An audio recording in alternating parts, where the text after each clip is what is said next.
these shields and the dream catcher that you're making. And so I'm going to tell you a couple of them. The shields that you're making, these shields, they're made into a circle. Your hoop is a circle, like life. And there was a time when we didn't have any kind of street signs. So what we used were shields like this. So when you came into a village, you would see a shield outside the teepee. And that's how you knew what family lived there. And so it was also used by the warrior, the man of the house, when he would go out to hunt or to go to defend his home in battle. He took the shield. So today, the way we use these is to represent ourselves. So those of you who made shields, what you're putting on there is a representation of yourself, your thoughts, your feelings, even your dreams, whatever you put on there. And you could use it. You could take it home and put it up, hang it. I've seen some homes here in Estonia where of the people who've come here to camp before, and they made shields, and they have them hanging in their home. So you can do that. Take it to your house and hang it up, or you can take it to your work. But it represents you. It also will be some way to stay connected and remember this weekend together.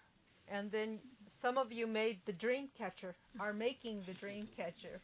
And the most famous story about the dream catcher is that you hang it in your room where you sleep, near the window or where the sun will touch it. And the dream catcher represents like a web, the spider web.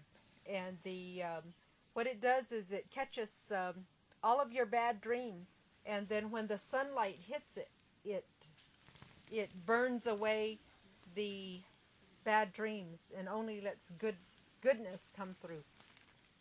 And then there's another story that goes with this dream catcher. There was a time, and still today, this is practiced, when there's another story that goes with this dream catcher. There was a time when when the warriors, the young men, would have to go out and defend their home.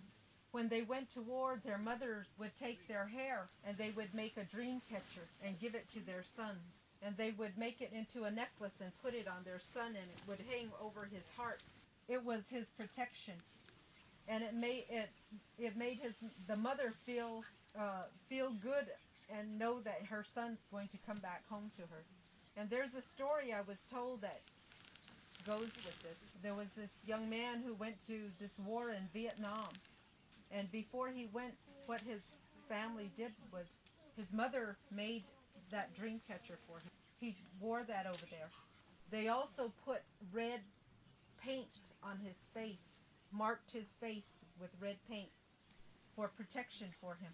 And he went to Vietnam, and one day there was this battle, and they had to run through minefield in the rice paddies, and he was afraid he was going to be killed, but he made a prayer as he entered that field, the minefield, and he started to run. And as he was running, he looked down where his feet were, and underneath his feet he saw that he was running on top of the dream catcher. So he ran through that minefield on top of that dream catcher. And he was able to go back home safe to his mother and family. So these things are very special and very good for protection. So if you think about it that way, it could be that way for you. So enjoy what you're doing here. Thank you.